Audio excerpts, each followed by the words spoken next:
ቱም ሰውየው ባለጸጋ ነው፣ ብዙ ሀብትና ንብረት ያለው ሰው ነው። እግዚአብሔር ጋር ቀርቦ ክርስቶስን አካል ለአካል ቆሞ ያነጋገረው ሊለምነው የሚችለው ብዙ ልመና ነበር። ለምሳሌ እንደ ባለጸጋነቱ ሀብቴ እንዳይወድቅ ባለጸጋ ሆኜ ለዘላለም መኖር እንድችል ምን ላርግ ብሎ መጠየቅ ይችላል አይችል? ይችላል። የጎደለውን ከሚጠይቅ ይልቅ ያለውን እንዳያጣ ምን ማድረግ እችላለሁ ብሎ መለመን ይችላል። ይሄ ባለጸጋ ከሀብቱ ውጪ ሌሎች ብዙ ነገሮችን እግዚአብሔር ፊት ቆሞ መለመን ይችላል። አንድ አሳስቦት እንዲያውም የማርቆስ ወንጌል ሲናገር ምን ይላል መሰላችሁ? ሄዶ ሮጦ ተንበርክኮ ክርስቶስ እግር ስር ሆኖ ነው የዘላለም ሕይወትን እንዳገኝ ምን ላርግ ብሎ የጠየቀው። ስለዚህ ለዘላለም ሕይወት ለመውረስ ያለውን ችኩልነትና ያለውን ጉጉነት በተግባሩ እናውቀዋለን። ይሄ ሰው ብዙ ሊለምነው የሚችለው ልመና አለ፣ ብዙ ሊማጸነው የሚችለውም ተማጽኖ አለ። መድኃኔዓለምን ግን የጠየቀው ትልቁ ጥያቄ ቢኖር በምድር ላይ ታኖረኝ ዘንድ የሰጠኸኝ ነገር እንዳለ ሁሉ በምድር እንደሰጠኸኝ በሰማይ ያለውን እንዳላጣ ደግሞ በሰማይ ቦታ እንዳገኝ ምን ላርጋል?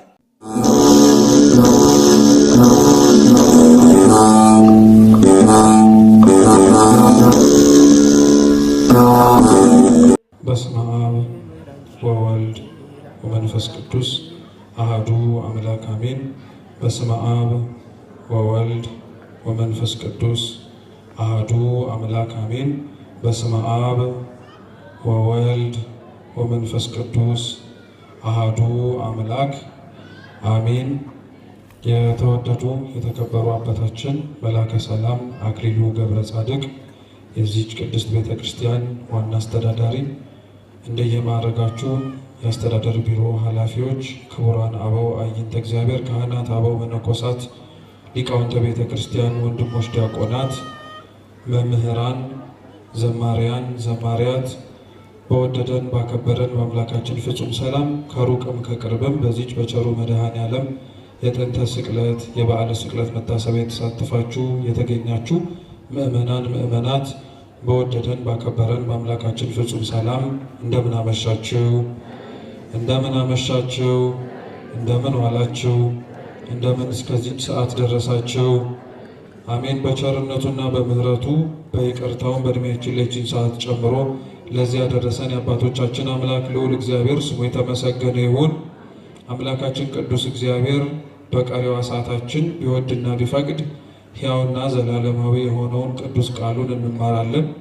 አምላካችን ቢወድና ቢፈቅድ ለዛሬ የምንማርበት የትምህርታችን ርዕስ ወይም የመጽሐፍ ቅዱስ ክፍል የሚሆነው የሐዋርያው ቅዱስ ማቴዎስ ወንጌል ምዕራፍ 19 ከቁጥር 16 ጀምሮ ባለው ክፍለ ምንባብ ይሆናል። አስቀድሜ መጽሐፍ ቅዱሱን ክፍል በንባብ አሰማችሁና ከዛ በኋላ ወደ ትምህርታችን እንሄዳለን ማለት ነው። የማቴዎስ ወንጌል ምዕራፍ 19 ከቁጥር 16 ጀምሮ ያለው ቃል እንዲህ ይላል። እነሆም አንድ ሰው ቀርቦ መምህር ሆይ የዘላለምን ሕይወት እንዳገኝ ምን መልካም ነገር ላድርግ አለው። እርሱም ስለ መልካም ነገር ለምን ትጠይቀኛለህ? መልካም የሆነ አንድ ነው። ወደ ሕይወት መግባት ብትወድ ግን ትእዛዛትን ጠብቅ አለው። እርሱም የትኞቹን አለው። ኢየሱስም አትግደል፣ አታመንዝር፣ አትስረቅ፣ በሐሰት አትመስክር፣ አባትና እናትህን ውደድ፣ ባልንጀራህንም እንደራስህ ውደድ አለው። ጎበዙም ይህንማ ከሕፃንነቴ ጀምሬ ጠብቄዋለሁ፣ ደግሞስ የሚጎለኝ ምንድን ነው አለው። ኢየሱስም ፍጹም ልትወድ ሂድና ያለህን ሽጠህ ለድሆች ስጥ፣ መዝገብም በሰማያት ታገኛለህ፣ መጥተህም ተከተለኝ አለው። ጎበዙም ይህን ቃል በሰማ ጊዜ ብዙ ንብረት ነበረውና እያዘነ ሄደ። ኢየሱስም ለደቀ መዛሙርቱ እውነት እላችኋለሁ ለባለጠጋ ወደ መንግሥተ ሰማያት መግባት ጭንቅ ነው። ዳግመኛም እላችኋለሁ ባለጠጋ ወደ እግዚአብሔር መንግሥት ከሚገባ ግመል በመርፌ ቀዳዳ ቢገባ ይቀላል አለ። ደቀ መዛሙርቱም ሰምተው እጅግ ተገረሙና እንኪያስ ማን ሊድን ይችላል አሉ። ኢየሱስም እነርሱን ተመልክቶ ይህ በሰው ዘንድ አይቻልም፣ በእግዚአብሔር ዘንድ ግን ሁሉ ይቻላል አላቸው ይላል። ስለ ቃሉ አምላካችን የልዑል እግዚአብሔር ስም የተመሰገነ ይሁን። ይህንን ሁሉ ለማስታወስ ሊከብድ ስለሚችል ከታሪኩም ውስጥ አንዲት ኃይለ ቃል ብቻ መዘን ለትምህርታችን ርዕስ እናደርጋለን። እስኪ የሚጎለኝ ምንድን ነው በሉ እንጂ ድገሙት እስቲ ሶስተኛም ድገሙት። የሚጎለኝ ምንድነው በሚል ርዕስ እንማራለን። አምላካችን እንዲያስተምረን ቅዱስ ፈቃዱ ይሁንልን። ይህ ተመሳሳይ ታሪክ እንግዲህ የማርቆስ ወንጌል ምዕራፍ 10 እና የሉቃስ ወንጌል ምዕራፍ 18 ላይ እንደ ማቴዎስ ወንጌል ምዕራፍ 19 ከቁጥር 16 ጀምሮ ታሪኩ ተጽፎ እናገኘዋለን። ከጥቂት የአረፍተ ነገርና ታሪኩን ሊያጎሉ ከሚችሉ ቃላት ውጪ አብዛኛው የታሪኩ ፍሬ ሐሳብ ተመሳሳይ ነው። አንድ ባለጸጋ ወደ ክርስቶስ እንደመጣ የዘላለም ሕይወትን እንዲያገኝ ምን ማድረግ እንደሚጠበቅበት እንደጠየቀውና ጌታችንም ደግሞ ምን ብሎ እንደመለሰለት የምናገኝበት ታሪክ ነው። ወደ ዝርዝር ወደ ታሪኩ ከመግባታችን በፊት አስቀድመን ያነሳ ነው ለመጽሐፍ ቅዱስ መማሪያ ጥቅስ ያወጣ ነው የሕይወት መጽሐፍ ተብሎ ከሚጠየቀው እና ከሚጠራው ከመጽሐፍ ቅዱስ ነውና መጽሐፍ ቅዱስ ለምን ለሁሉም ነገር መነሻ ለሁሉም ነገር መደምደሚያ በተለያዩ ጊዜያት ደግሞ ለምንሰማቸው አምላካችን ኢየሱስ ክርስቶስ ለኛ በዚች ምድር ስንኖር ለሚያስፈልገን ነገር በሙሉ ማስተማሪያ አድርጋ ቤተክርስቲያን ለምን ትጠቀመዋለች የሚለውን አስቀድመን መመለስ ያስፈልገናል። ቤተክርስቲያናችን እንግዲህ መጽሐፍ ቅዱስን ከማንበብም ባለፈ በተለያዩ መንገዶች ትጠቀምበታለች። ሊቃውንት እንደሚያስተምሩት መጽሐፍ ቅዱስ በቤተክርስቲያን ውስጥ ያለው ቦታ 3 ነው። አንደኛው መጽሐፍ ቅዱስ ይነበባል። እስኪ መጽሐፍ ቅዱስ በሉ። ይነበባል። መጽሐፍ ቅዱስ የተጻፈው ራሱ ሲጀመርም እንዲነበብ ነው። መጽሐፍ ቅዱስ በተለያየ ምክንያት ተጽፏል። አንዳንዶቹ በብሉይም ሆነ በሐዲስ ኪዳን እግዚአብሔር ጻፉ ስላላቸው አባቶቻችን የጻፏቸው አሉ። አንዳንድ ቅዱሳት መጽሐፍት ደግሞ የተጻፉት አባቶቻችን አስተምረው ሃይማኖትን አጽንተው ወደ አዲሱ ወደ ክርስትና እምነት ካስገቧቸው በኋላ ደግሞ በተለያየ ምክንያት የነሱን ከእግር መራቅ ምክንያት አድርገው ወደ ቀደመ ልማዳቸው ይመለሱ ለነበሩ ሰዎች ማጽኛና ማስታወሻ እንዲሆናቸው። ለዛ ነው መጽሐፍ ቅዱስ በነገራችን ላይ ክርስቲያኖች ለኛ ዕለት ዕለት የሚነበብልን ዕለት ዕለት ቤተክርስቲያንም ስታነበው የምትሰሙት አባቶቻችን ካስተማሩን ክርስቶስ እንድንኖረው ካዘዘን ትእዛዝ ሰምተን የምንተላለፍበት ጊዜ በጣም ብዙ ስለሆነ የሚነበበው የማስታወስ አቅማችን በጣም ደካማ ስለሆነ ተደጋጋሚ ስንሰማው የልቡናችን ሰሌዳ ላይ ተቀርጾ በሕይወት መኖር እንድንችል እንዲያደርገን ቤተክርስቲያን። ለዛ ነው መጽሐፍ ቅዱስን መጀመሪያ ምን ታረገዋለች ሲባል ታነበዋለች ይባላል። ማንበቧስ ለምንድነው ጥቅሙ አስፈላጊነቱ ከተባለ መጽሐፍ ቅዱስ የሚነበብበት ዋነኛው ምክንያት ክርስቲያኖች አንደኛ ቅዱስ የሆነው ቃሉ ስለሚያነጻ ነው። ምን ስለሚያደርግ ነው? ስለሚያነጻ ነው። የእግዚአብሔር ቃል ያነጻል።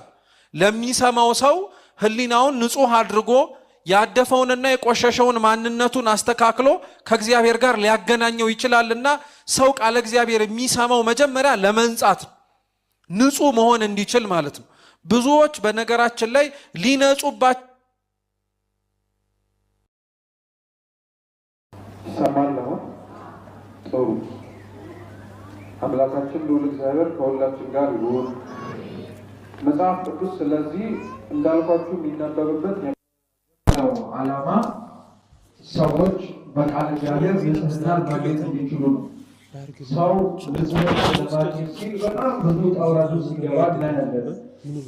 ምክንያቱም እግዚአብሔር አምላክ ለሥርዓተ አምልኮቱ ንጽሕና ይፈልጋል። ሊያመልኩትና ለእርሱ ልጆቹ እንዲሆኑ ለመረጣቸው ሰዎች በሙሉ እግዚአብሔር አምላክ እርሱን በመከተላቸው ሊሰጣቸው የሚችለው ትልቅ ነገር ቢኖር ንጽሕና ነው። ይሄ ንጽሕና የሥጋ ሳይሆን ክርስቲያኖች የነፍስ ሰው በነፍሱ ንጹሕ እንዲሆን የሚደረገው የማቴዎስ ወንጌል ምዕራፍ 5 ላይ ልዑል ክቡር የሆነው አምላካችን ልዑል እግዚአብሔር እንዲህ ብሎ ስለተናገረ ነው። ልበ ንጹሐን ንዑዳን ክቡራን ናቸው እነርሱስ እግዚአብሔርን ያዩታልና። ልባችን ንጹህ እንዲሆን በቃለ እግዚአብሔር እንዲታሽ ዘወትር ቃለ እግዚአብሔር የምንሰማው የምንናፍቀውን ክርስቶስን ማየት እንድንችል። ሰው ልቡ ንጹህ ሳይሆን እግዚአብሔርን ማየት አይችልም። ልቡ ንጹህ እንዲሆን ሊያደርገው የሚችለው ደግሞ ንጹህ የሆነ ቃለ እግዚአብሔር የአምላካችን ቃሉን የምንሰማበት መጽሐፍ ቅዱስ ሲነበብ የመጀመሪያው ምክንያት የሚሆነው የሚሰማውን ሰው ለማንጻት ነው። ሁለተኛው መጽሐፍ ቅዱስ የሚነበበው የሚሰማው ሰው እንዲነጻ ብቻ ሳይሆን ኃጢአቱን ማየት እንዲችል። ምኑን ማየት እንዲችል? እየሰማችሁ ነው? ምኑን ማየት እንዲችል? ኃጢአቱን ማየት እንዲችል ለሰው ትልቁ ጽድቁ ይላል አባ ይስሐቅ ሶርያዊ በሌላው ላይ ተአምር መስራት አይደለም የራሱን ኃጢአት ማየት መቻሉ ነው። የአብዛኞቻችን በክርስቲያናዊ ሕይወት ትልቁ ድክመታችን ክርስቲያኖች የሌላውን ድክመት ማየት መቻላችን አይደለም። ትልቁ ድክመታችን የኛ የራሳችንን በደል ለማየት አለመታደላችን። ሰው ወደ እግዚአብሔር ወደ ክርስቶስ እየተጠጋ ሲመጣ አንዱ ቅድስናው የሚታየው የጸጋ ክንፍ ተሰጥቶ አይደለም።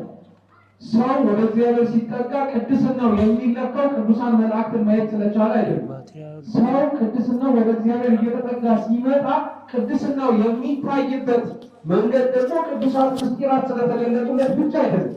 እርግጥ ነው ሰው ወደ ቅድስና ሲጠጋ በጸጋ እግዚአብሔር ብዙ ነገር ሊያደርግለት ይችላል።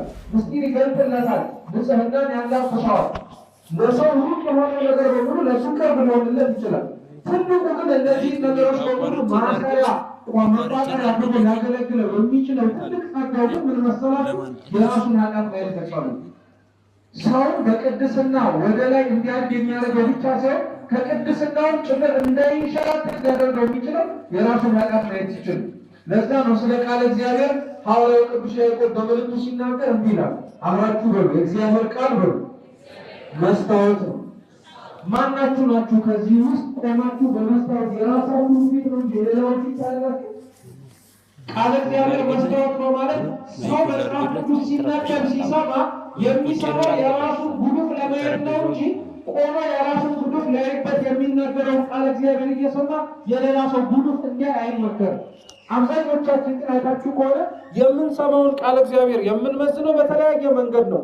ሰምተነው ራሳችንን ከማየት ይልቅ በዚህ ጉባኤ ላይ ተገኝቶ እገሌ ቢሰማው የተሻለ ነበር እንላለን።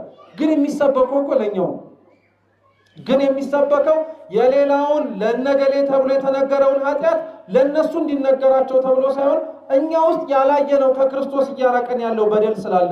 ለዛ ነው ልበ አምላክ ቅዱስ ዳዊት ራሱ በመዝሙሩ ምን ይላል መሰላችሁ? አቤቱ ጌታዬ ከተሰወረ ኃጢአት ጠብቀኝ ይላል። ምን ካረገ ኃጢአት?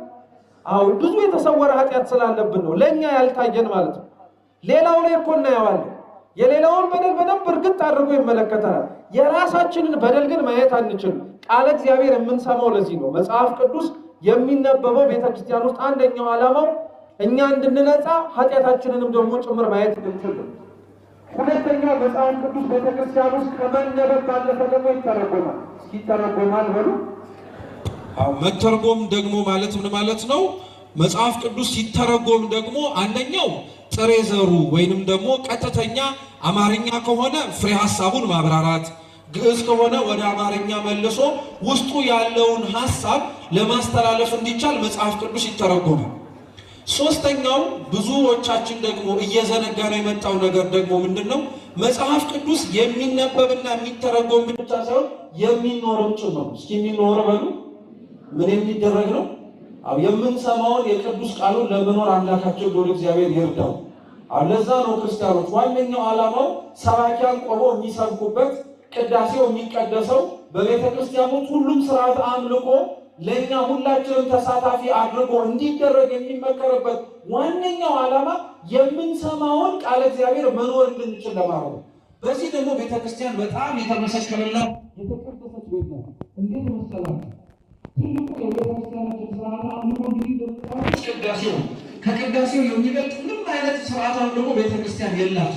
ለዛ ነው ለሁሉም ነገር መቋጫ መደምደሚያ፣ ለጸሎቶች ሁሉ ማሳረጊያችን ቅዳሴያችን።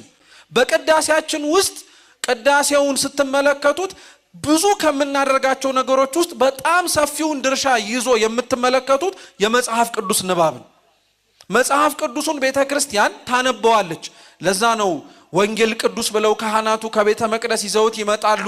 ሲነበብ እንሰማለን፣ እየዞርን እንሳለመዋለን። ደግሞ ያነበብነውን የተነበበውን መጽሐፍ ቅዱስ ደግሞ ሲተረጎም እንሰማዋለን። የመጽሐፍ ቅዱሱ ትርጓሜ ቅዳሴው ውስጥ ዑደታቱ ናቸው። ምኖቹ አልኳችሁ? እስኪ ዑደት በሉ። ዑደት ማለት እንቅስቃሴዎቹ ማለት ነው።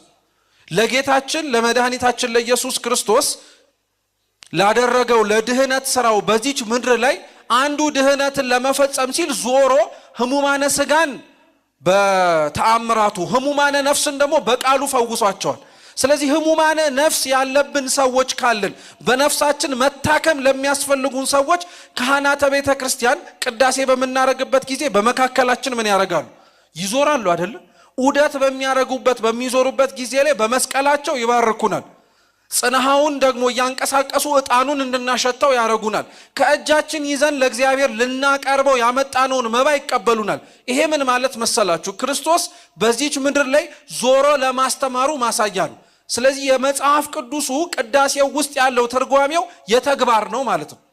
ሶስተኛው መጽሐፍ ቅዱስን ትኖረዋለች ደግሞ ቤተክርስቲያን የምትባለው ለምን መሰላችሁ?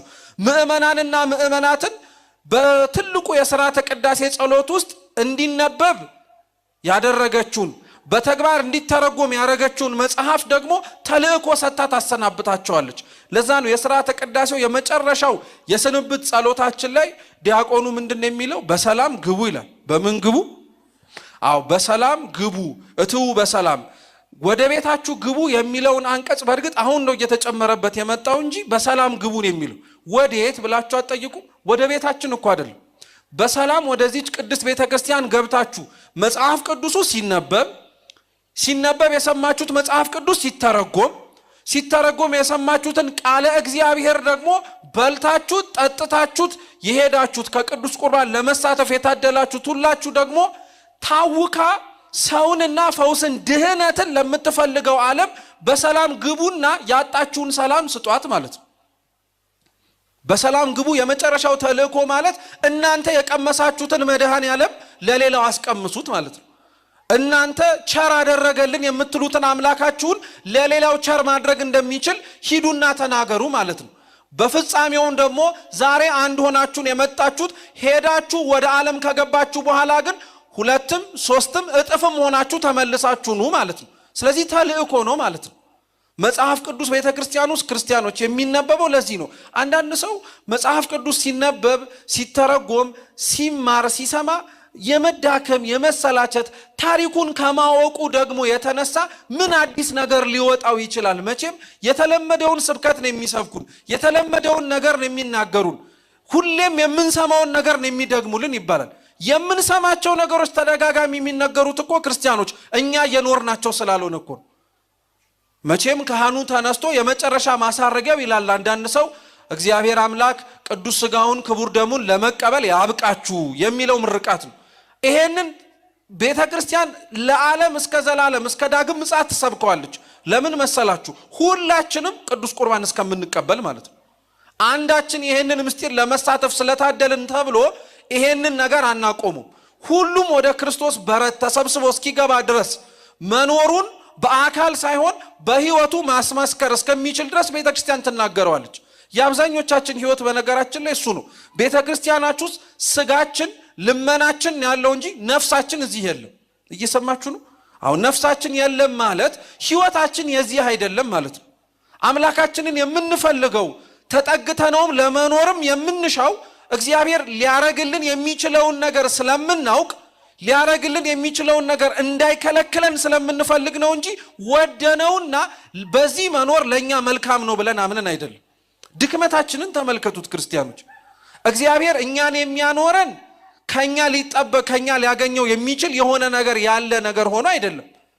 እኛ እግዚአብሔር ጋር ግን ያለነው ከሱ ልንቀበለው የምንችለው ነገር እንዳለ በማወቅ ብቻ ነው እንጂ እኛ ለሱ እናስፈልገዋለን ብለን በማመንም ጭምር አይደለም።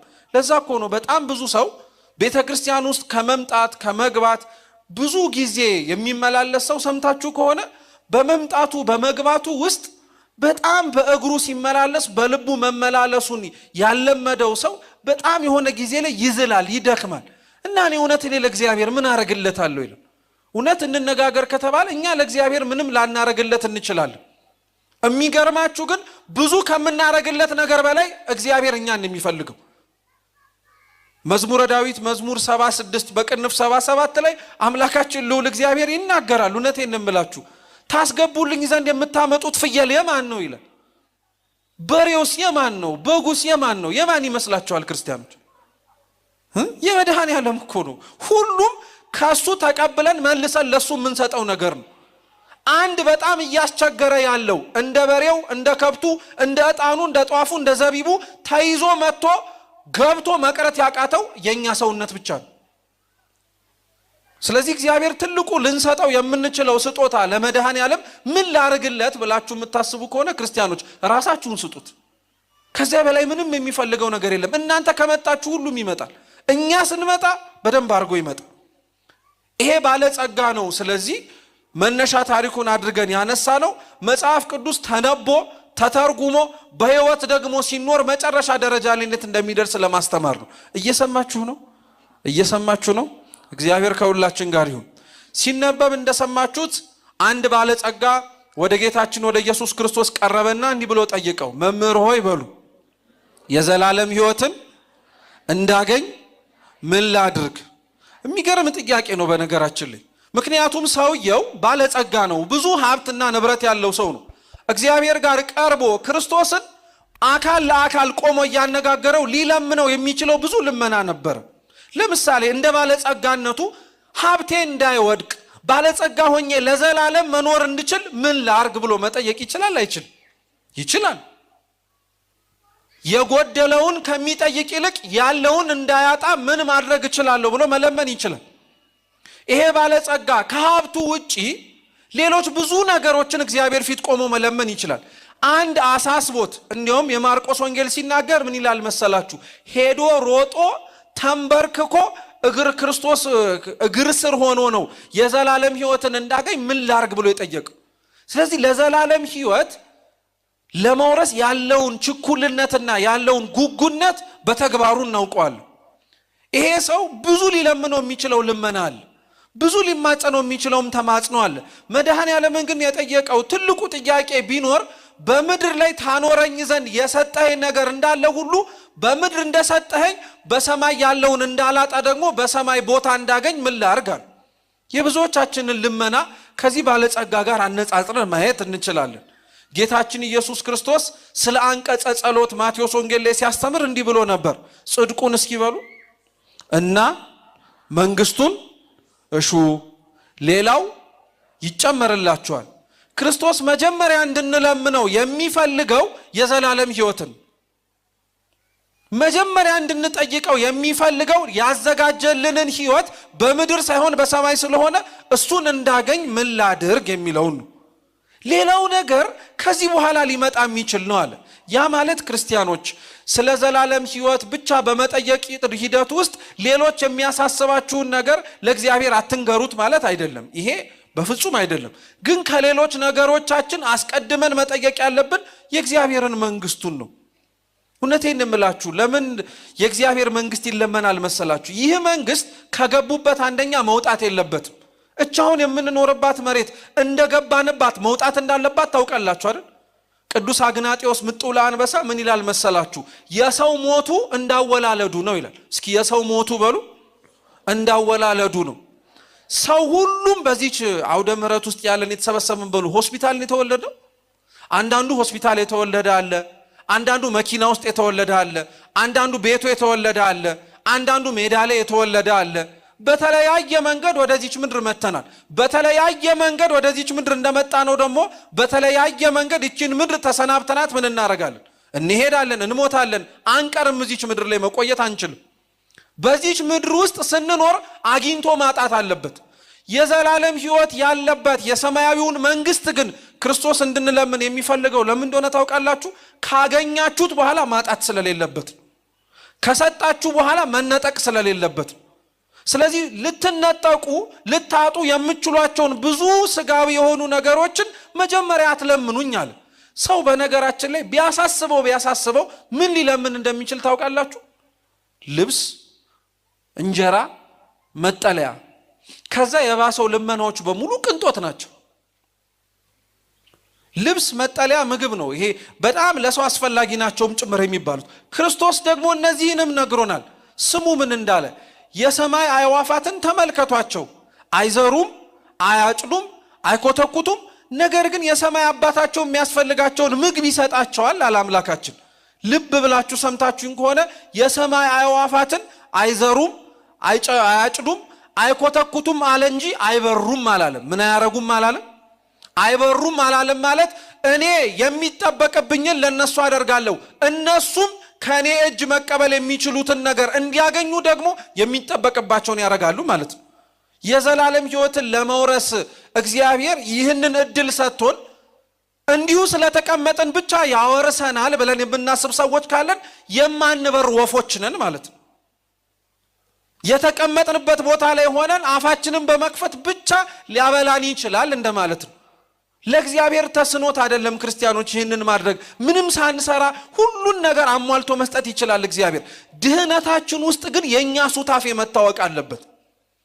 አዳምን ሊያድነው አዳምን ሊቤዠው ሰው የሆነው ጌታችን ኢየሱስ ክርስቶስ ከአዳም ዘር ሳይወለድ እኮ ከላይ ከሰማያት ወርዶ ስጋን ተዋህዶ የራሱን ስጋ ፈጥሮ እኮ መኖር ይችል ነበር።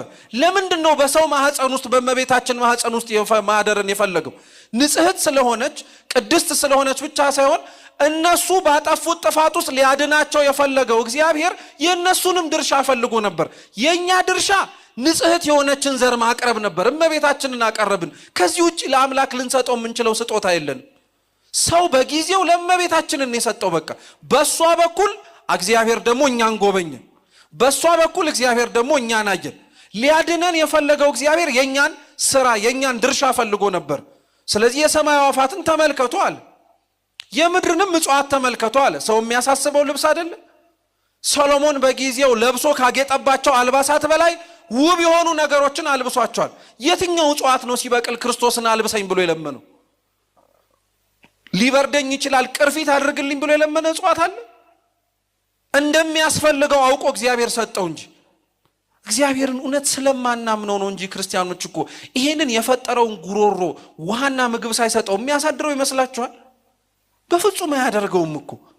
ስንለምን ለምን መሰላችሁ? እኛ እንኳን የምንለምነው ልመና አባታችሁ ላይ ብለን ስንጸልይ የምንጸልየው ለኛ የዕለት እንጀራን እንዲሰጠን አይደለም። የዕለት እንጀራችንን ምን አድርገን የምንለው ስጠን እኮ ነው የምንለው። ለኛ ብቻ ሳይሆን ቆሞ መለመን እያለበት ለማይለምነውም ሰው እግዚአብሔር ወይ እባክህ እንደ ቸርነት አብላው አጠጣው እንላለን። ታዲያ እግዚአብሔር የቤተ ክርስቲያንን ጸሎት እየሰማ የንጹሃኑን የአባት የእናቶቻችንን ጸሎት እየሰማ እነሱንም ይጎበኛል ማለት ነው። ስለዚህ ልብስ አያሳስባችሁ፣ እህልም አያሳስባችሁ። አስቀድማችሁ ሰማያዊቷን የእግዚአብሔርን መንግስት ለመለመን ሞክሩ። እሱን ነው የሚበጃችሁ። እሱን ከለመናችሁ በኋላ ሌላው ይጨመርላችኋል። ጠይቁኝ አደርግላችኋለሁ አለ። የኛን ህይወት ስትመለከቱት ግን ተገላቢጦሽ ነው። የኛ የጸሎት ህይወት ምኑ ይቀድማል መሰላችሁ? ሌላው ይቀድምና ጽድቅና መንግስቱ ሁለተኛው። እውነት እንነጋገር ከተባለ ከኛ መካከል የዕለት ልመናው ሆኖ መንግስትህን አውርሰኝ የሚል ሰው አለ? አብዛኞቻችን እኮ የሚያሳስበን ነገ ይነጋልና አምላኬው አደራህን እንደው የነገዋን ብርሃን አሳየኝ እንላለን። የመንግስተ ሰማያትን ብርሃን የሚናፍቅ ሰው አለ እንዴ? ከእግዚአብሔር ጋር መኖር የሚያስቸኩለው ሰው አለ እንዴ? ይህ ምድር እኮ እንዴት እንዳበላሸን ክርስቲያኖች፣ ጣዕመ ክርስትናን እንዲጠፋብን ያደረገው በቃ ሊያታልሉን በሚችሉ ምድራዊ በሆኑ ነገሮች ብቻ ተሞኝተን አልቀረንም። እኛ ጭራሽ ደግሞ ከሚያሞኙን ነገሮች ጋር አብረን መሄድንም ጭምር ተለማምደንበታል። ለዛ ነው አንድን ሞኝ ወንዝ ሲወስደው ምን እያረገ ነው ይላሉ አባቶቻችን? እያሳሳቀ ነው። ዓለምም ከእግዚአብሔር ስታረቀን እያሳሳቀችን ያራቀችን፣ ኃጢአታችንም ሲያረቀን እያሳሳቀን ያራቀን፣ በደላችን ሲያረቀን እያሳሳቀን ያራቀን። ይሄ ባለጸጋ ስለዚህ የለመነው ልመና ቀላል ልመና አይደለም። መንግስተ ሰማያትን እንድወርስ የዘላለም ሕይወት እንዲኖረኝ ምን ላድርግ አለው። ስለዚህ በዚህ ውስጥ የዘላለም ሕይወት እንዳለው እንደሚያምን ታውቃላችሁ ማለት ነው። ከሞት በኋላ ሕይወት አለ ብሎ ይህ ባለጸጋ ያምናል ማለት ነው። ቀጠለና ክርስቶስ ታዲያ ምን አለው? መልካም ለምን ትለኛለህ? ቸር ለምን ትለኛለህ? ቸሩ አንድ እግዚአብሔር ብቻ ነው አለ። ለምን? ይሄ ባለጸጋ ክርስቶስን መምህር ብሎ አክብሮ የጠራው አባቶቻችን በትርጓሜ ሲያስረዱ አንደኛ መምህር ብቻ ሆኖ ስለተሰማው ነው ይላሉ። የዘላለም ሕይወትን እንዲያገኝ ጠየቀው እንጂ፣ እየሰማችሁ ነው? የዘላለም ሕይወትን እንዲያገኝ ዕውቀትን ጠየቀው እንጂ ከክርስቶስ አውርሰኝ ብሎ አልለመነው። የዘላለም ሕይወትን እንዳገኝ ምን ላርጋለው እንጂ የዘላለም ሕይወትን አውርሰኝ አላለው። ለሱ መምህር ብቻ ስለነበረ ማለት ነው ይላሉ። ክርስቶስ ግን መምህር ብቻ አይደለም፣ አምላክም ፈጣሪም ጭምር ነው። ስለ መንግስተ ሰማያት የሚያስተምር አይደለም፣ መንግስተ ሰማያት ራሱም ጭምር ነው። ለዛ እኮ ነው ክርስቶስ ለሐዋርያቱ ምን አለው መሰላችሁ? መንግስተ ሰማያት በእጆቻችሁ መካከል ናት አለ። እስኪ መንግስተ ሰማያት በሉ። በምኗቻችሁ መካከል ናት? አንደኛ መንግስተ ሰማያት መግባት የሚያስችላችሁ ስራ እጃችሁ ላይ ነው። ጽድቁም ኩነኔውም ማለት ነው። መንግስተ ሰማያት ይሄን ያክል እንደመዳፋችሁ ቅርብ ናት ማለት ነው። መልካም ብትሰሩ የምትወርሷት ከእግዚአብሔር ቸርነት ጋር፣ መልካም ባትሰሩ ግን ፈራጅ ነውና እግዚአብሔር የምታጧት ናትና መንግስተ ሰማያት ምናችሁ ጋር ናት አለ? እጃችሁ ላይ ናት አለ። ሁለተኛው ግን ይላሉ አባቶቻችን መንግስተ ሰማያት በእጆቻችሁ መካከል ናት ማለት መንግስተ ሰማያት ቦታ ብቻ ሳይሆን ክርስቶስ ራሱ ነው። መንግስተ ሰማያት ዘላለማዊ ማረፊያ ናት። ለክርስቲያን ዘላለማዊ ማረፊያው ቦታ ብቻ ሳይሆን አምላኩ ነው። እየሰማችሁ ነው? ምኑ ነው አልኳችሁ? አምላኩ ነው፣ ክርስቶስ ነው። ስለዚህ መንግስተ ሰማያት ከእናንተ መካከል ናት። የሚያወርሳችሁ የመንግስተ ሰማያት ጌታ እውነተኛ ዘላለማዊ እረፍታችሁ ከእናንተ ጋር ነው አለ። ስለዚህ መንግስተ ሰማያት ለመግባት የምንናፍቀው አንደኛው ለዛ ነው። ይሄ ባለጸጋ ክርስቶስ መምህር ብቻ ስለመሰለው ግን ዕውቀትን ጠየቀው እንጂ ህይወትን አልለምነው። ከቤተ ክርስቲያን ብዙ ሰው ዕውቀቷን ነው እንጂ ህይወቷን ያልወሰደ ስንት ሰው አለ መሰላችሁ? ዕውቀቱን ቀድተነዋል፣ በደንብ አድርገን ወስደነዋል፣ ጥቅሱን እንናገረዋለን፣ የሚያስፈልጉትን የአባቶቻችንን ትርጓሜያት እንመሰክራለን፣ እንዲህ ብለው አስተማሩ እንላለን። አባቶቻችን የጠቀሱትና ያስተማሩትን የትርጓሜ ህይወት ግን መኖር የከበደን ሰዎች ነን እኛ። ይህ አይነቱን ሰዎች ነን እኛ፣ በጣም ደካማ የሆንን ማለት ነው። ዕውቀቱን ይዘነው ህይወቱ ግን የጎደለን ማለት ነው። ነገ እንኑር እንሙት ሳናውቀው ዛሬ ከእግዚአብሔር ፊት ብንቀርብ ምን ብለን ልንመልስ እንደምንችል የማናቅ ሰዎች ነን። ዜና አበው ላይ አንድ ታሪክ አለ፣ በደንብ አድርጋችሁ ስሙ። አንድ ልጅ ነው ይባላል እና ሁል ጊዜ እናቱን ገዳም ገብቼ ካልመነኮስኩ እያለ አስጨንቃት። ሁሌ እናቱ ደግሞ አረተው ይብቃህ እባክህ፣ አሁን የምትኖረው ኑሮ ይበቃሃል፣ ይቅርባል። በፍጹም እኔ የነፍሴ ነገር ያሳስበኛል፣ ገዳም ገብቼ ካልጾም ካልጸለዩ ካልሰገድ የትህርምት ጽኑ የሆነ ህይወት ካልኖርኩ ምን ዋጋ አለው አለ። ብትለው ብትሰራው እምቢ አለ። መጨረሻ ላይ ያለው አማራጭ ምንድነው? እናቱ በቃ ሂድ ገዳም ግባ አለችው። ገዳም ገባ። እንደተናገረው እጾማለሁ፣ እጸልያለሁ፣ ሰግዳለሁ፣ መጸውታለሁ፣ ትህርምት ህይወት ውስጥ እኖራለሁ እንዳለው ምንም ሰነፎን። ስንት ሰው ከቤቱ ቤተ ክርስቲያን ውስጥ እኖራለሁ ብሎ መጥቶ ይሞታል ማለት ነው። ሙት ሆኖ ሬሳውን ይዞ የሚንቀሳቀስ ሰው ማለት ነው። እና ቤተ ክርስቲያን ውስጥ ገብታችሁ ክርስቲያኖች ይሄን ጥያቄ ጠይቃችሁ አታውቁም? ወይም ሲጠየቅ ሰምታችሁ አታውቁም? ብዙ ጊዜ ቤተ ክርስቲያን እመለሳለሁ ለምንድነው መለወጥ ያቃተኝ ብላችሁ አታውቁም? መልሱ ምን መሰላችሁ? መጨረሻ የቆረባችሁበት ቀን መቼ ነው? የሚለውጠው የኛ መመላለስ ብቻ አይደለም፣ ሊለውጥ የሚችለው የክርስቶስ ቅዱስ ሥጋውና ክቡር ደሙ ነው። ስንፍናችን እስካልተላቀቀን በርትተን ወደ ቅዱስ ሥጋው ወደ ክቡር ደሙ እስካልተጠጋን ድረስ መመላለሳችን እንዲህ አይነት ጥያቄ እየፈጠረብን ልንዘልቅ እንችላለን። መልሱ ደግሞ አንዱ አሁን የነገርኳችሁ ነው። መቼ ነው የቆረብከው? ስትቆርብ ነው መለወጥ የምትጀምረው። ስለዚህ ይሄ ሰው ገዳም ውስጥ ገባ፣ ሰነፍ ሆነ፣ ቆየ። በእድሜ ምንም ሊስተካከል አልቻለም። እየሰማችሁ ነው? ምንም ሊስተካከል አልቻለም። ቀጠለ። መጨረሻ ላይ የተወሰነ ጊዜ ከቆየ በኋላ እናቱ እንደሞተች ሰማ። አዘነ፣ አለቀሰ። ሄዶ አይቀብራት ነገር ገዳም ስለገባ አልወጣም አለ። እያለቀሰ እያዘነ እዛው እንቅልፍ ወሰደው እና እግዚአብሔር ራእይ አሳየው። ጻድቃን በቀኝ ኃጥአን በግራ ቆመው ከክርስቶስ ፍርድ ሊቀበሉ ወይ ሲኦል ወይ ወደ ገነት ሊገቡ ማለት ነው። እናቱ በግራ በኩል ቆማ አያት፣ ሲኦል ልትገባ ማለት ነው። ይሄ አይግረማችሁ። እሱ ደግሞ ከእናቱ ጀርባ ተሰልፎ ሲኦል ሊገባ አየ እና እናቱ አየችውና ምን እንዳላችሁ ታውቃላችሁ? እንዴ አንተ ለነፍሴ ድህነት ብዬ ገዳም ገባዋል አልከኝም እንዴ? ምን ታረጋለህ እኔ ጋር ተሰልፈ አለችው። አፈረ፣ በጣም አፈረ። ልዳን ብሎ የሄደው ሰውዬ የሚድንበት ቦታ ላይ ሆኖ መኖር ግን አቅቶት ስለነበር በጣም አዘነ።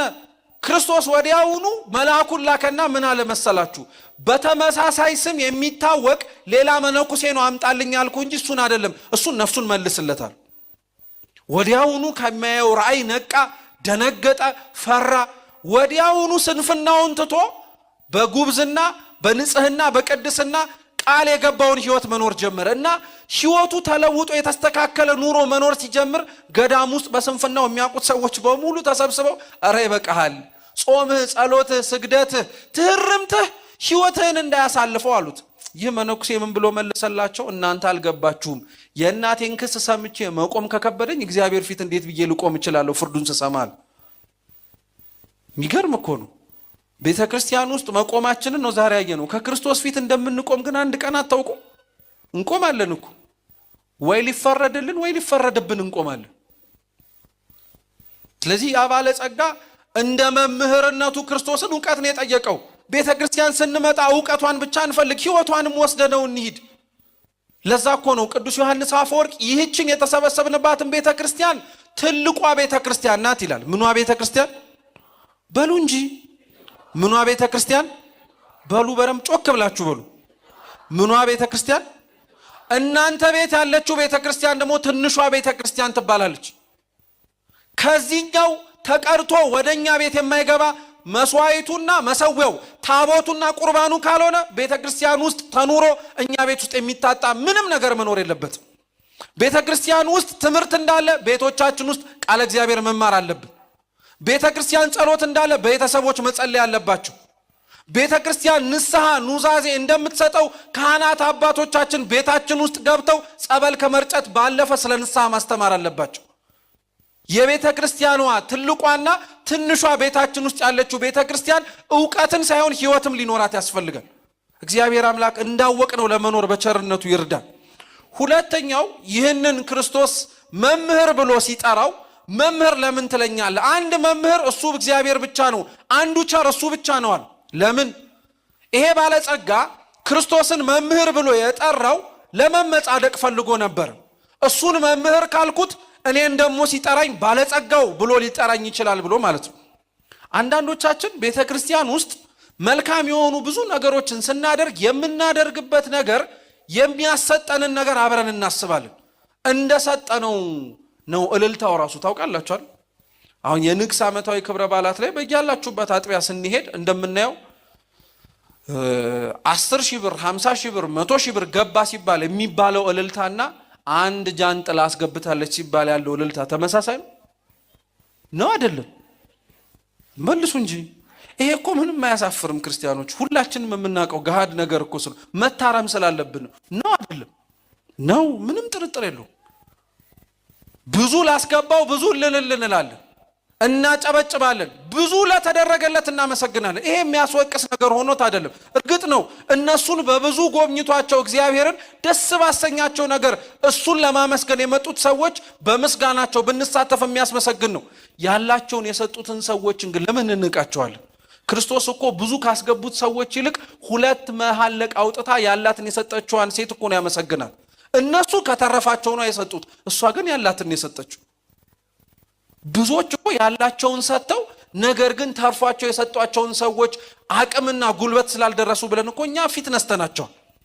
እግዚአብሔር ግን ሁለቱንም ነው የሚመለከተው። በንጽህና የሰጡትን ይቀበላል፣ ብዙም ሆነ ትንሽ። ምን ልላችሁ ፈልጌ መሰላችሁ? ይሄ ልክ ባለጸጋ ክርስቶስን መምህር ያለው እሱ ራሱ ባለጸጋ መባልን ፈልጎ ነበረ እንዳልኳችሁ ሁሉ አንዳንዶቻችን ቤተክርስቲያን ስንመጣ የምናደርገውን መልካም የሆኑ ነገሮች ለምናደርግበት ቦታ የሆነ ግብረ መልስ እንፈልጋለን። አሁንም ባጭሩ በታሪክ ላስረዳችሁ። አባ ፖምቦ የሚባሉ ጻድቅ አሉ በቤተክርስቲያናችን። በረከታቸው ለሁላችን ትድረሰን። እናንተ አሜን አትሉም እንዴ? አዎ፣ እንዲህ የቅዱሳን በረከት ይድረሰን ሲባል ለድምጻችሁ ውበት አይደለም አሜን በሉ የሚባለው። እነሱ ላይ ያደረው ጸጋ መንፈስ ቅዱስ እጥፍ ድርብ ሆኖ እኛ ጋር እንዲመጣ እኮ ነው። ማሸነፍ ያቃተን ስንት ኃጢአት አለብን እኮ። የቅዱሳኑ በረከት ይርዳን እንጂ። አባ ፖምቦ በዕለታት አንድ ቀን ውስጥ ተቀምጠው በገዳማቸው አንዲት ሴት 20 ወቄት ወርቅ ወይም ደግሞ 20 የተጠቀለለ እንደ ከረጢት ያለ ወርቅ ይዛ መጣች እና ወርቁን ይዛ ከመጣች በኋላ ቤተክርስቲያን ላስገባን የመጣሁት አለች። አባ ፖምቦ የገዳሙ አበመኔት ስለነበሩ እንግዲያውስ እሺ ወደ እሳቸው ገብተሽ ማቅረብ ትችያለሽ አሏት። ገባች። እሳቸው ሰሌን እየሰሩ ነበር፣ እየታቱ ነበር። ያው መታታቱን ነው መስራት ያልኳችሁ ግልጽ ለማድረግ አማርኛውን ማለት ነው። ሰሌን እየታቱ ነበረ። 20 ወቄት ወርቁን ይዛ መጣችና ፊት ለፊታቸው አስቀመጠችው። ቀና ብለው ወርቁንም አላዩትም። እግዚአብሔር እንደሰጠሽው ያክብርሽ ያመስግንሽ አሏት። አሜን ብላ ወጣችና ጥቂት ከሄደች በኋላ ከነከናት። ምክንያቱም ያስገባችው 20 ወቄት ወርቅ ነው። 20 ከረጢት ሙሉ ወርቅ ነው ያስገባችው። እንዴት ይሄንን ሁሉ ወርቅ አስገብቼ እግዚአብሔር ያመስግንሽ ይሉኛል? በደንብ አድርገው ነው እንጂ ማመስገን ያለባቸው፣ እንደኔ የሰጠ ማን አለ ብላ አሰበች። አሁን ብዙ ሰው ቤተክርስቲያን ውስጥ የሆነ ትልቅ ነገር ይዞ ይመጣና እግዚአብሔር ይስጥልን ሲባል እግዚአብሔር ይስጥልንማ ከኔ ቢጤው መቻጣውት በደንብ አድርገህ ንገረኝ እንጂ ይላል። ወይንም ደግሞ ለመመስገን ብሎ ነገር ይቆሰቁሳል። እንዴት ነው ዕቃውን አየኸው? ኳሊቲው እኮ አንደኛ ነው። በጣም ቀላል ዕቃ እንዳይመስል ለመመስገን ፈልጎ እኮ ነው። አባ ፖምቦ ይሄንን ተመለከቱና ያቺ ሴትዮ ተመልሳ መጣችና አባታችን ቡራኪዮት ይድረሰኝ፣ ምናልባት ካላዩት ያስገባውት እኮ 20 ወቄት ወርቅ ነው፣ 20 ከረጢት ወርቅ ነውና እንደው እግዚአብሔር እንደሰጠሽው ይባርክሽ እኮ ብቻ ነው ያሉኝ አለች። አባ ፖምቦ ምን አሏት? ቆይ የሰጠሽው ለማን ነው አሏት። ለኔ ነው ለእግዚአብሔር አሏት። ለእግዚአብሔር ነው። እንግዲያውስ ያየሽ ያመስግንሽ፣ ከኔ ከደካማው ለምን ምስጋና ትፈልጊያለሽ አሏት። ይሄ ባለጸጋ ክርስቶስን መምህር ብሎ ያሞካሸው ከሱ ምስጋና ፈልጎ ነው፣ ከሱ መወደስን ፈልጎ ነው። ከኛ መካከልም እግዚአብሔር እንዲያመሰግነን ፈልገን የሚያስመሰግን ስራ ግን የለንም። እግዚአብሔር ነገርኳችሁ፣ ልናመጣለት የምንችለው ብዙ ወርቅ ብዙ ብር ሊኖር ይችላል፣ እናንተን ግን አይተካችሁም። ክርስቶስ ደሙን ያፈሰሰው ለወርቅ አይደለም፣ ለብር አይደለም፣ ተራ ለሆነ ግንብ እኮ አይደለም። ክርስቶስ ይህንን ሁሉ ነገር ዋጋ የከፈለው ክርስቶስ ይህንን ሁሉ ዋጋ የከፈለው ለማን ይመስላችኋል? ለኛ እኮ ነው ደሙን ያፈሰሰው። መጽሐፍስ የሚለው ምንድነው? በገዛ ደሙ ገዝቷችኋልና እኮ ነው የሚለው። ይሄ ለወርቅ አልተነገረም፣ ለብር ለምናመጣቸው ነገሮች በሙሉ አልተነገረም ይሄ ነገር በሙሉ።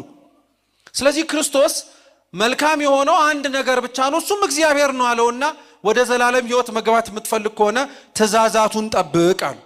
ትእዛዛቱ ማለት ኦሪት ዘጸአት ምዕራፍ 20 ላይ ያሉት 10ቱን ትእዛዛት ማለት ነው።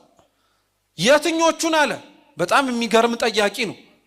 ምክንያቱም ጠያቂው የዘላለም ሕይወትን ለማግኘት የጠየቀው ጥያቄ ላይ አሁን ክርስቶስ ትእዛዛቱን ብትጠብቅ ነው የምትወርሰው አለ። የትኞቹን አሉ? አትግደል፣ አታመንዝር፣ አትስረቅ፣ በሐሰት አትመስክር፣ እናትና አባትህን አክብር፣ ባልንጀራህንም እንደ ራስ አድርገህ ውደድ አሉ። እየሰማችሁ ነው? 10ቱ ትእዛዛት ግን እኚህ ብቻ ናቸው ክርስቲያኖች? የቀሩ እኮ አሉ፣ የቀሩ አሉ። 10ቱ ትእዛዛት በቁጥር 10 ናቸው። እዚህ ጋር የተዘረዘሩት ግን 10 አይደሉም። የቀሩ 3 አሉ።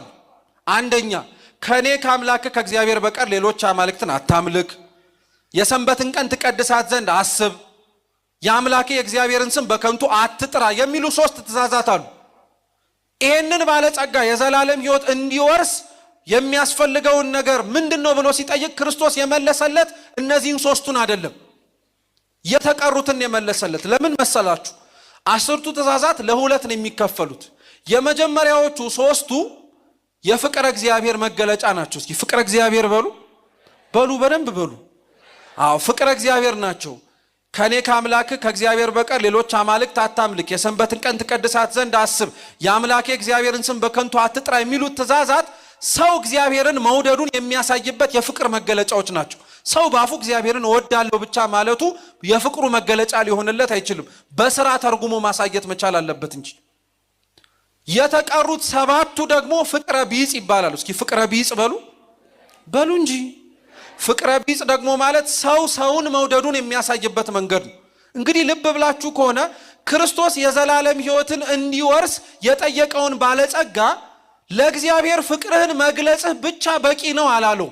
ከሰው ጋር ስትኖር ለሰው የምታሳየውን ፍቅር ነው እኔ የማየው አለ። ለምን መሰላችሁ? እዚህ የዮሐንስ መልእክት ላይ አምላካችን ልዑል እግዚአብሔር በሐዋርያው በቅዱስ ዮሐንስ ላይ አድሮ እንዲህ ይላል፣ ማንም በሉ በደንብ ከእናንተ መካከል እግዚአብሔርን እወደዋለሁ እያለ የሚያየውን ወንድሙን የሚጠላ ቢኖር እርሱ ውሸታም ነው።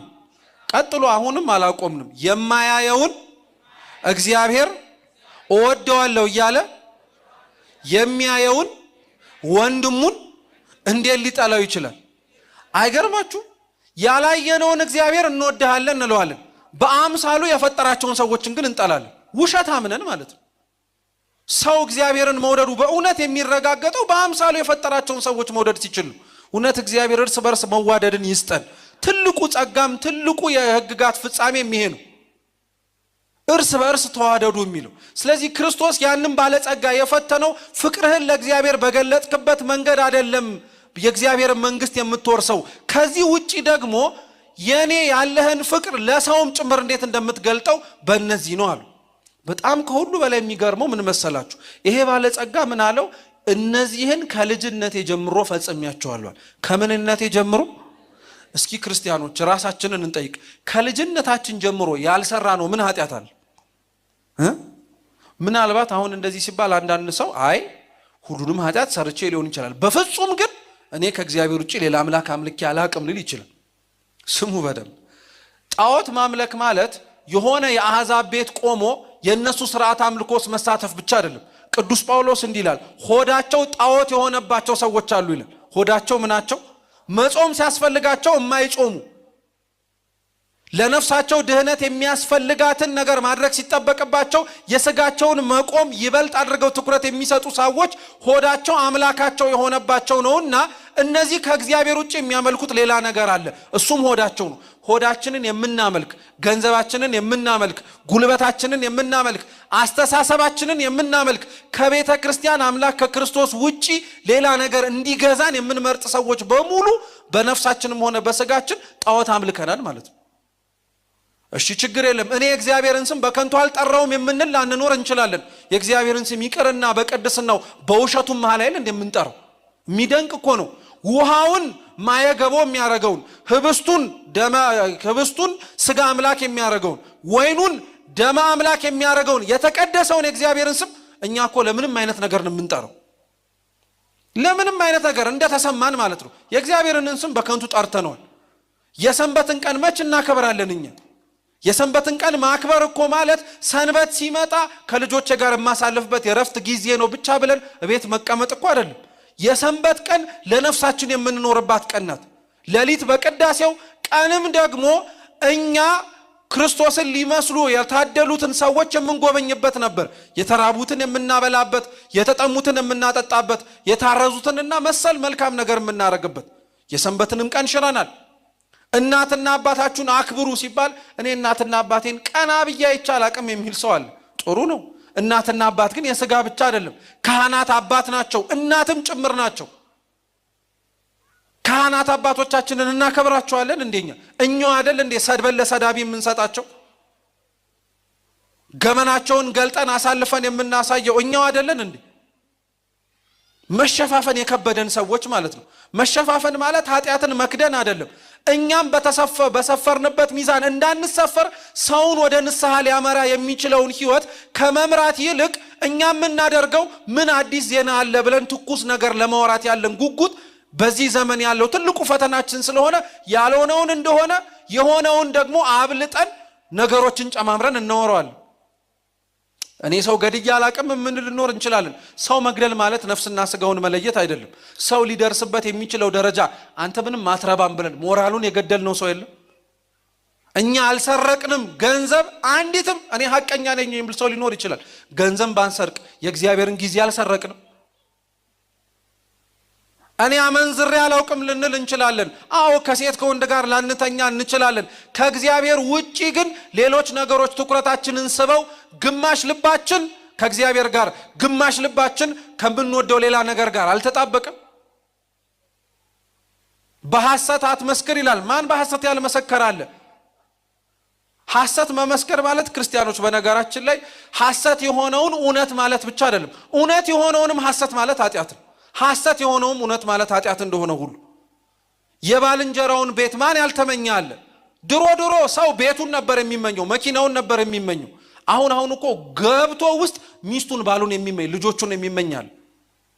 የራሱን ከማመስገን ይልቅ ባልንጀራውን ማን እንደራሱ የሚወዳለ? ተውት። ይልቅ እንደውም ሩቅ አንሂድ። ባልንጀራችንን መውደድ ይቅርና እኛ ራሳችንን እንወደዋለን እንዴ? ብንወደው እኮ ራሳችንን ኃጢአት እንደማንሰራ ታውቃላችሁ። ክርስቶስ ደሙን ያፈሰሰለት ሰውነት እንደተሸከመን ካወቅን እኮ ከኃጢአት ጋር ጥርሳችንን ነክሰን እስከ ደም ጠብታ ነበር ቅዱስ ጳውሎስ እንዳለው መጋደል የነበረብን የነበረው። እኛ ግን ኃጢአት እኮ የምርጫ ጉዳይ ሆኖልናል። በቃ እግዚአብሔር ይረዳናል እያለን ያላጠፋ ነው ምን ጥፋት አለ? ስለዚህ የዚህ ባለጸጋ ከልጅነት ጀምሮ ምንም ኃጢአት አልሰራውም የሚለውን ድምጽ ስትሰሙ እኛ ከልጅነታችን ጀምሮ ምን ያልሰራ ነው ኃጢአት አለ ብለን እንድንጠይቅ ያደርገናል። ተውት እሺ። ከልጅነታችን ጀምሮ ያላቋረጥ ነው ምን ጽድቅ አለ? እኔ ከልጅነቴ ጀምሮ ስጸልይ ነው ያደግኩት የሚል ሰው ይኖር ይሆን? ስጾም፣ ስሰግድ፣ ስመጸውት፣ ቅዱስ ቁርባን ስቀበል ወላጆች ልጆቻችንን እኮ ስንቴ እኮ ዋጋ እንዳስከፈልናቸው ልክ እድሜያቸው ትንሽ ከፍ እያለ ሲመጣ አሁን መቁረብ ይበቃሻል እንግዲህ አድገሻል ብለን ስንቱን ከእግዚአብሔር ቤት እኮ ልጆቻችንን ያስኮበለልን ወላጆች እኮ አለን።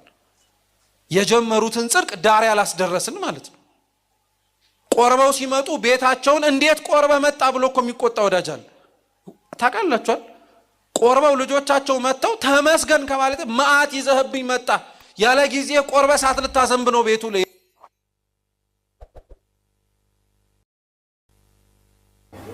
ይሰማል። በጣም ከባድ ጊዜ ላይ ያለ ሁላችንም በጣም ስለዚህ ያንን የባለጸጋውን ኃጢአት ከልጅነቱ ጀምሮ አለመስማቱ ብቻ ሳይሆን እኛ ከልጅነታችን ያልሰራነው ኃጢአት የሰራነው ጽድቅ እንዳለ እንድንጠይቅ ያደርገናል። ስለዚህ ክርስቶስ ምን አለው መሰላችሁ? መጨረሻ ይህን ሁሉ ካደረግ የተመሰገንክ ነህ ብሎ አሁን የዘላለም ደግሞ ውረስ አላለው።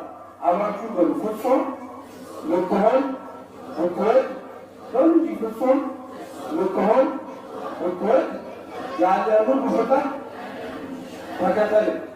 አዎ ክርስቶስ እስካሁን ኃጢአት ሳትሰራ ኖረሃል፣ ተመስገን፣ በጣም ጥሩ ነገር ነው። ከዚህ በኋላ ኃጢአት ሳትሰራ መኖር የምትፈልግ ከሆነ ያለህን ሁሉ ፍቅር ምን አድርገኛል? ተከተለኛል። ኃጢአት ሊያሰራ የሚችሉ ምክንያቶች አሉ አሁንም አንተ ጋር እያለው እሱ ደግሞ ምን መሰላት? ገንዘቡ ነው።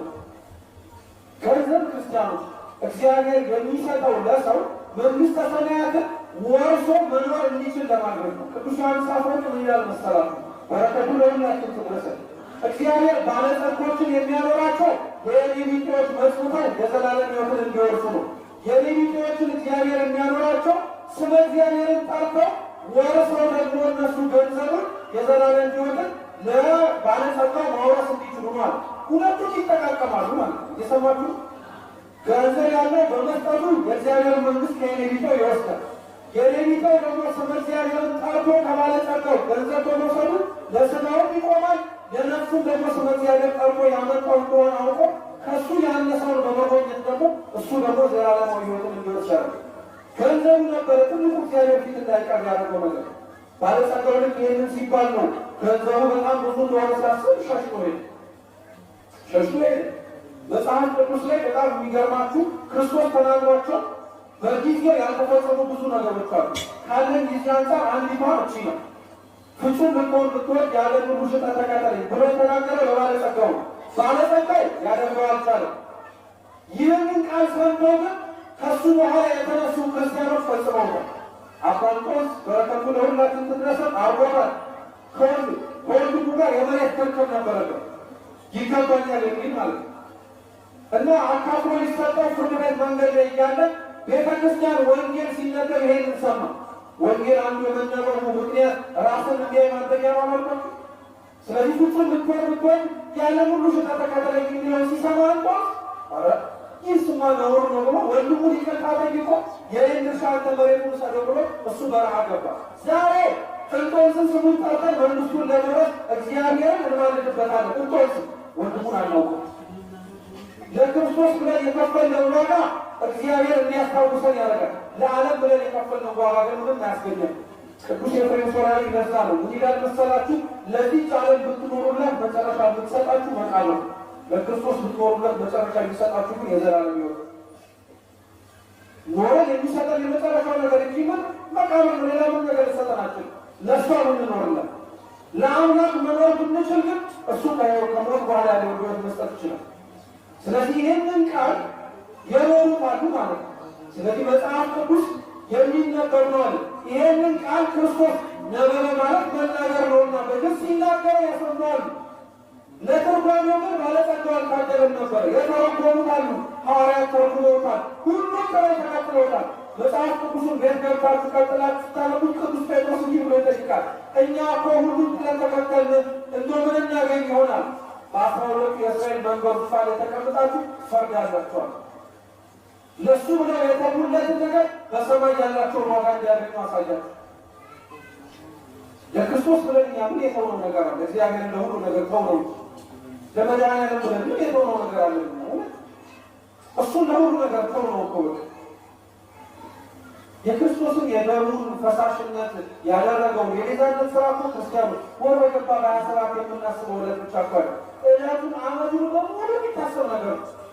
አንድ ቀን አይደለማ ክርስቶስ ታስቦ የሚውሎ ቤተክርስቲያን ሁሌ ነው።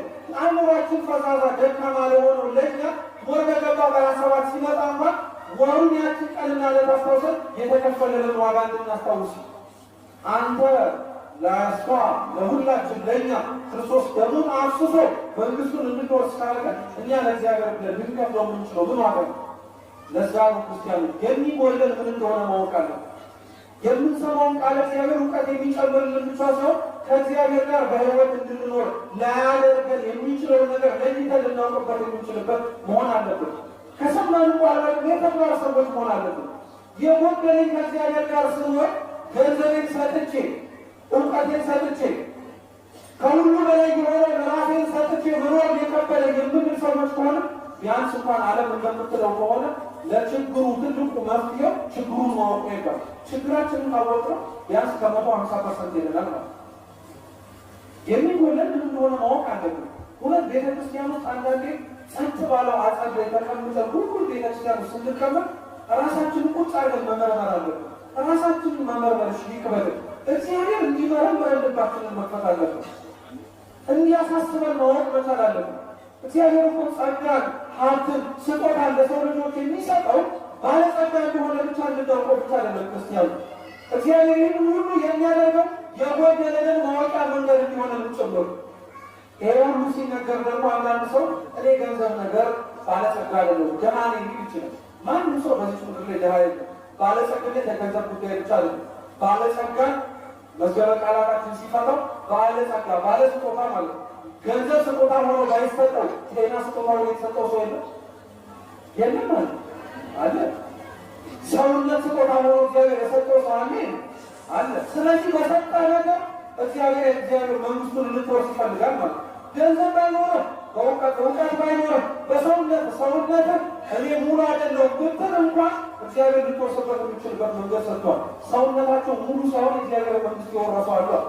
አሁን እኛ እጅ ከሌለ መመጽወት የማንችል የሚመስል ቅዳሴያችን ምንድን ነው የሚለው? ንፍቅ ካህኑና ሰራዊ ካህኑ የዕጣ የመባው ወይም የስጦታውን ነገር ላስገቡ ሰዎች ዲያቆኑ ጸልዩ በጸለ ያበቡ መባ ስላስገቡ ሰዎች ጸሎት አድርጉ በሚልበት ክፍል እንደዚህ ታውቃላችሁ። አቤቱ ጌታ ሆይ ይላል ካህኑ አስራቱን፣ ቀዳማያቱን፣ በኩራቱን፣ የንባብ መጽሐፍቱን፣ መጋረጃውን ሁሉ ነገር ያስገቡትን አቤቱ ጌታ ሆይ በዘላለማዊ መንግስት አስባቸው። አሜናችሁ። ቀጥሎም እንደዚህ ታውቃላችሁ። ይህንን ማድረግ እየፈለጉ የሌላቸውንም ሰዎች በጎ መሻታቸውን ተቀብለን እንዳደረጉ ቁጠርላቸው እያለው ማድረግ የከበደውን አይደለም። ሳይኖረው ግን ማድረግ የፈለገውን በጎ መሻቱን ይፈቅድልናል፣ በጎ መሻቱን ይቀበላል ማለት ነው። ስለዚህ እግዚአብሔር ጎዶሏችንን ሊሞላ የሚችልበት ብዙ መንገድ ዘርግቷል።